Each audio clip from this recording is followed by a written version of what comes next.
Huwag kita kay sara sa US. Kasagaran mga mag-uumang ato mga milyonaryo nila. Tungod kay gigamit kay nilang utok, gigamit kay nilang technology, o ilagay inigiteach sa ilang mga young. Ito, mag-uma ka, matay ka siya kagutom. Dili. Ang tinuong sakto nga mindset, encourage nato ng mga kabatanunan na makatun sila pagtanom. Anong kinanglan magad ini na makatunan sa mga kabatanunan mag-farming?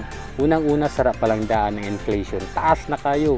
Pagpalit kay sili, magpalit kay bumbay, magpalit kay kamatis, perti kamahal. Kamahal na kayo siyang sili. Hala, kamahal na kayo siyang bumbay. Hala, kamahal na kayo. Bitaw no? Sunod, nagtanom ka para makatipid ka.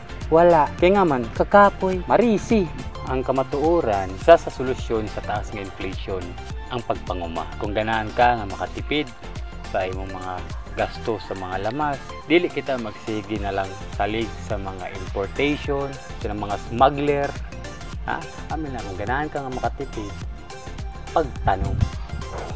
Pagkatunog tanom. Kaya buwa ka mo, kadamo kayo sa mga tao nga wa kasabot nano ka fulfilling, mukaon ka sa kaugalingon ni mga tinanom.